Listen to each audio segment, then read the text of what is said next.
Welcome to Travel Chicks, where we talk travel, transformation, and inspiration. My name's Melissa. I'm the founder of Travel Chicks, and I want to let you know that it may be me, it may be one of our other travel chicks, but welcome on board this adventure. Please, if you love what you hear, like it. Leave a review and share this with your friends. We need to inspire more people to create their own travel story. Hello, everyone, and welcome to another episode of Travel Talk Tuesday. Today, we are excited to start diving into the world of cruising, and not just any kind of cruise, but exploring the world in comfort with Viking River Cruises. So, in case you don't know who Travel Chicks are, we are a full-service travel agency that really focuses on solo and single travelers. So, we create this platform to bring like-minded people together and take these epic trips with. Today, I am excited to share our lovely business development manager from Western Canada, Kim. Kim, welcome to the show. Thank you so much. Thank you for the invite. I'm so happy to be here talking about river travel with Viking. So thank you for the invite. If you enjoyed this episode, please remember to hit the like button or subscribe. We know people are often, very busy in this world. So today we're going to discuss, why Viking, what sets Viking apart, what's unique about this particular cruise line. And we are going to also hear about Kim's exciting journey she just took over to France. So Kim, how about you introduce yourself, share who you are, and take it away. Let's go. Sure. Yeah. Thank you. Thank you so much. Well, my name is Kim Tobias. I'm the director for business development. I work solely with the travel community. So wonderful partners like Melissa.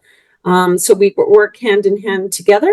And so I love the partnership that we have. And I'm really here to talk about river cruising, why Viking. I guess, first of all, I love the saying about a river cruise. Well, first of all, the ocean will take you to the destination, but a river cruise will take you through the destination. And I think that's why river cruising is so popular these days, is because, whether you're a first-time cruiser, it's such a great way to start, or maybe you've never been to Europe before. We also go to Egypt and Cambodia, Vietnam. So if you have never been to those areas before, river cruising is such a great way to start. And Melissa, you asked me a little bit about what is unique about Viking. Yeah, well, I think that's a great starting point. Like, why Viking? Why should people choose Viking? Well, for a couple of different reasons. Well, I'm going to share my journey with you. I just went to Avignon and Lyon, so I'm going to share that journey with you, and I'm going to talk about some of the unique things that Viking has as I go through a few slides. But really, Viking River Cruises is, the most popular, well-known river cruise company. We've been in the rivers of Europe for 26 years now. And there's a few things about why Viking, but I'm going to share that with you when I do my presentation. Okay, amazing. And how about the question that we get asked, or we have been asked a lot in the last couple weeks, is what are you guys noticing as trends in Viking? Trends. Okay, wonderful. Well, we have seen a lot of new to cruise. So as I mentioned, it's an excellent way to start if you've never cruised before. So we're seeing people shifting from land-based vacations over to river cruising. You get to see so many places at one time. You're unpacking once, everything's included. So it's a very easy way to see the world. So we're seeing a lot of new to cruise. And then the other thing that we're seeing is a lot of longer itineraries. So particularly here from Western Canada, it's a journey for us to get to some of these places in Europe. So people are wanting to go to spend as long as they can on their vacation. So we're seeing a lot of longer cruises. Our Grand European which is our 15-day itinerary going through about 4 different countries, is really about 50% of our guests will take that cruise. So yeah, we've got some new itineraries, Capitals of Eastern Europe, which is 17 days. So we're just seeing a shift to longer itineraries. Well, and I think that probably makes sense because if we're really thinking about things here, people have not traveled in how long? Yeah. So it's like they have this Yeah. bank of money sitting there. They have probably this bank of vacation time. And so, on average, what would you say is a really good length of cruise, especially if it's your first time? Well, I think a lot of our itineraries, the Rhine and the Danube, have some 8-day options. So that's sort of the shortest time that we have. And then we're going up into 15 days with the Grand European, 17 days with the Capitals of Eastern Europe. So, it just depends on how much time that we have. So I would say the average cruise is about 8 days long. Okay. And what do you think is unique about Viking? Sure. Yeah, I'll share some things with you. Well, first of all, with regards to trends, I just wanted to also let you know that we're seeing some, we call it quiet season sailing. So we're seeing some winter sailings, which is great. We introduced winter season in the Rhine last year, and that's an 11-day itinerary. And so no crowds, no heat. We're also going to offer that for the Danube as well, called Treasures of the Rhine, Treasures of the Danube. So in terms of what makes Viking unique, why don't I just go ahead and share my trip with you, and I'll talk a little bit about that as we go along. Actually, that's perfect. So, yeah, Yeah. here is Kim's personal trip just in the last couple weeks to France. Yes. Well, first of all, I consider myself a curious traveler, as many of our Viking guests are. And one of the things that sets Viking apart is that we're really destination focused. So we come up with some really interesting places to visit. And then we learn a lot of things as we go along. So we have guest speakers on board. We have historians on board. I particularly was really excited to go to Lyon and Provence because I really had never been there before and really was interested in the history and the culture, in the music, in the art, of course. So I was excited to go. I went in a couple of days early, so just so I could acclimatize with the time change, and then also in case I ran into any flight delays. So this was the itinerary here. This was Avignon to Lyon. Actually, we did the reverse, and you can do that with many of our cruises. You can do the reverse. So actually, I started in Lyon. I flew right into Lyon, although you can hop on the train from Paris if that was another option from you, but I choose to fly right in. So what makes Viking unique? Well, first of all, we've been on the rivers in Europe the longest of any river cruise company. We design our own longships. I'll talk about why that's important, but my favorite thing about my journey was the front of the ship, which is called the Aquavit Terrace. So that's where I sat, enjoyed my meals, watched the river, action on the river as I went along. And then the other cool thing I loved was to sit there and going through the locks. So on that particular itinerary, there's 11 locks to go through. So it was really fun. So people ask me, okay, what was your favorite part? So here you can see these beautiful smiling faces. I went on with them as strangers and came off with them like family as so also with the guests. So I'd have to say the incredible crew that we had on board just made me feel welcome. There was nothing. I would sit down at the bar and there was my French champagne. They knew that what I loved to drink. So my favorite part was the people that I met. But one of the things that makes Viking unique, other than we have our own ships, all designed our own ships, is our prime docking locations.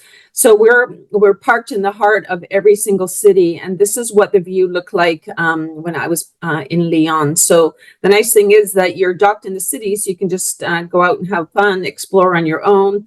Excursions are included. So I would go and do my excursion in the morning, come back and have lunch, and then go out and explore. So it is very unique to Viking to have these beautiful prime docking locations in the heart of every city. So that was the other thing that I loved. I love just getting up and having a look at what the city has to offer. And Lyon is just happens to be the culinary capital of France. France is the culinary capital of the world. So you can imagine the food that I would see when I was walking around. I took a couple pictures of the farmer market. They have beautiful produce, fresh produce. The cheese is amazing. And they do farm to table. In the true fashion as they do in all of France. And the other fun thing is that they have so many wonderful bakeries, and the average person that lives in France goes to a bakery 5 times per week. So I really just had fun walking around Lyon and exploring all the incredible food. And the other thing I did was I always do I guess a tour of the city, and this was one of the excursions also that we offered in the morning. And this was from the top of the Lyon, which is actually called the Notre Dame Cathedral. And there you can see the rivers. It's Lyon is divided by the Saône and the Rhone. We go along the Rhone, so you can just see the beautiful architecture. One of these areas in Lyon is world renowned for the Renaissance period. So that area, people come from all over the world to study the Renaissance period here. So that was really interesting to me as well. And then that area of France, of course, is known as all of France, but this particular region is the Côte d'Aron and also the Beaujolais region. So I really love to learn a lot about wine. So I went and a couple of my excursions were focused in and around the vineyards and cultivating wine, as they do very well in France. So that was really a fun part of my trip, learning about the wine. One of the questions that sure. came in, actually 2 questions. Sure. What is the average age on Viking river cruises, and how many excursions are included when you say all excursions are included? Yes, great questions. The average age of a Viking guest typically is 55 and older. Not to say that there's not younger people on board. So we do have younger people on board. I think the main difference about Viking 2 is just that we do have guest speakers. We have historians on board. So anyone that's curious-minded and interested in history, culture, music, art would be the perfect Viking guest. So it doesn't matter how old you are. And sorry, what the second question that you asked? When you say that excursions are all included, how many excursions are typically offered in each port? Sure. Not all of our excursions are included. We have the local life and the working world, and we've got lots of different options for you. I'm going to share some of the ones that I did, but you get 1 excursion per day. They're usually in the morning or the afternoon. And we also have something called privileged access, and those are really unique designed excursions, like going to the Vienna Boys Choir where they live if you happen to be in Vienna, but those are an extra charge. Okay. Did you have any other questions? Nope, that's good for now. Okay. So a couple of the beautiful stops along the journey. I really loved the Roman influence. This was in Vienne, so just outside of Lyon. So here you are in this incredible place, but you've got the Roman influence in architecture. Same with Lyon as well. So I really thought that was very interesting. That you could see remnants of Roman times. So interesting. This was another one of the stops. This was in Tyrone, France. This is a beautiful small seaside town, or not seaside, but riverside town.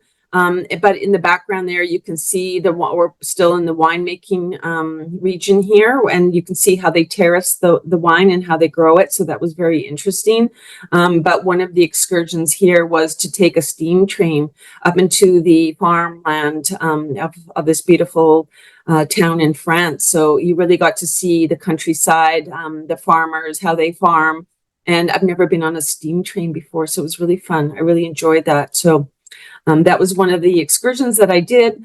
And then we went into Avignon. I'd never been to Avignon, and it's a walled city, and where we park is just a moments away from walking into this incredible walled city. Here you're going to be learning a lot, the Roman influence as well. I think the first Pope's palace was here in Avignon, so you can go visit that. Just walking around the town was incredible. So this is what it looks like once you're inside that walled city. There's so many just art, music, restaurants, and so on. So I really loved just exploring by foot. So a couple of excursions. I had always dreamt about going to Provence. So I did the excursion to Provence one day. I went to an olive farm where the women had taken over the vineyard, I guess it's vineyard of olives, orchard, and that was really interesting. And then we got to try the olives, of course. I did a culinary tour in Lyon as well. And then in this little town, Saint Remy, is where Van Gogh painted and lived for a short time. So there's lots of art influences. One of the excursions that they do is a painting class in the morning, and that's actually looking at modeling a real Van Gogh, and that's what you get to paint from. So I loved all the different types of excursions. There was a chocolatier who was so proud of his chocolate making. That was really interesting as well. So we try to have something for everybody. And that's it. That was just I wanted to share with you just an overview of my trip and talk about some of the things that make Viking unique. So prime docking locations, the guest lectures on board, friendly staff, everything is included. So I talked about the excursions, but everything is included. So of course your cruise, you have all your meals, which the food was fantastic. Because we were in France, we had a lot of French influence in the dining, particularly in the evening, same with the wine. And then the other thing I love is that they encourage you to bring, like I went to a couple of vineyards, so I was able to bring some of the wine that I tasted back on board and share it with some of the people who didn't get a chance to go, or for them to serve it at dinner time. So I love that that we allow you to do that. Amazing. Thank you. And if anyone else has any questions, please type it in the chat. Another question I have, does Viking offer the idea of passengers getting off the ship in this location and then catching the ship in the next stop? Well, sometimes I've heard it happens not by choice, where they may have missed their stop and they have to get to the next one. I think as long as they don't really encourage it because they want to make sure all the guests are on board and, before they move on. But you could, if you wanted to make your way to another stop, that has happened before. So. Okay. But it's not something that it's not really common. Yeah. Okay.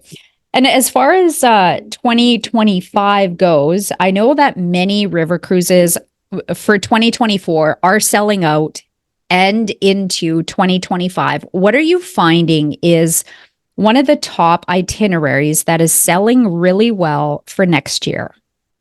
Oh, great questions. We do have a little bit of space left for 2024. So I encourage you to reach out to Melissa and she can tell you what we have. We often see free air promotions. And we have a few of those left still for 2024. So it's such great value. The air is included. The most popular itineraries for 2025, ours are going to be the Rhine Getaway, the Romantic Danube, or the Danube Waltz, and then also the longer one, the Grand European.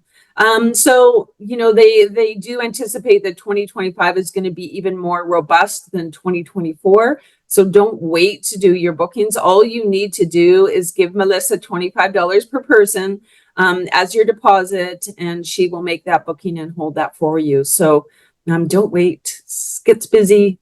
Hardly have any. We 2024 is pretty much all sold out, 95%. So don't wait to book. We have all of our itineraries open to 2026. Okay, perfect.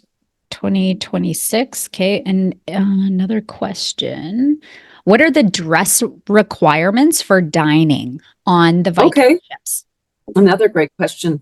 Well, the other thing about Viking is that we are not overly formal. So you don't have to worry about bringing your tuxedo or your gown. You can leave those at home.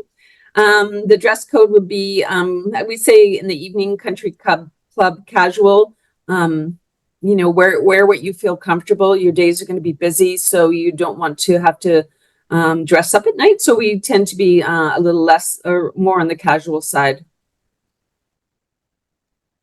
Perfect.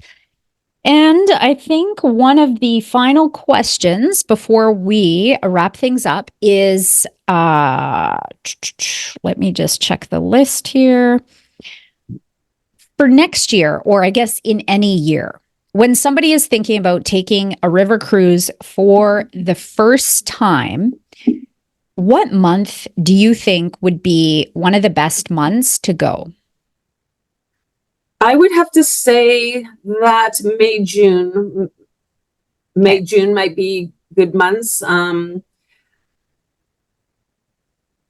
There's no bad month to be traveling on a river cruise. Let's just say that. So, Yeah. May and June are popular months. As the fall, where we're seeing a little less heat and then more, the less people in the destination. So it's just really there's no bad time to be on a river cruise. Mm-hmm. Okay. We Okay. saw, I guess I just wanted to say sometimes I get this question asked a lot about high and low rivers. I wanted to say that Viking does very well in those situations, should that be a concern. So what we do is, because we have all identical ships and we do have quite a few in our fleet, what we do is that we take it to the point where the ship can't go further. You go out for the day, you're in cabin 1A, you pack your bags, our crew will move it to another ship waiting on the other side of the river where it's where you can continue on as a river cruise. So there's not too much interruption. And that is unique to Viking as well, that we can do that because we have identical ships and it's easy for us to do a ship swap. So that's how we manage those situations. That's a really helpful point, because I mean, we've seen all over the news that rivers are low, cruise passengers, canceled itineraries. So thank you for addressing that. Yeah. And It the doesn't happen very often, to be honest, but when it does, it seems to get the most press. But Viking does very well in those situations. Mhm. And you did mention earlier in your presentation something about the long boats. Did I miss? They're called, sorry. I just said, did I miss it? What you shared about that? Viking has designed their own ships and they're called long ships. So they're a little bit longer than some of the other river cruise ships in Europe as well. So yeah, we get to design our own ships and we call them long ships. The other thing I like is that there's not a lot of things. We have some beautiful places to sit up top. We've got a herb garden. We've got solar panels. There's a track that goes around. So if you've eaten too much, you can go and jog around the track. But Viking, I think they're very careful in their design. Whereas if the water level is high, they don't have to worry about sneaking under the bridge. So Mm-hmm. that design serves us very well. Okay. And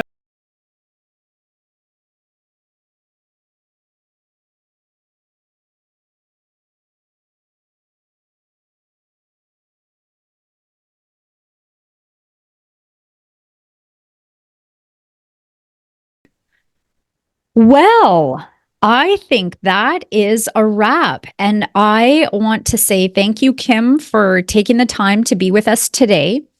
If you have any questions about particular itineraries, you can certainly send Travel Chicks an email.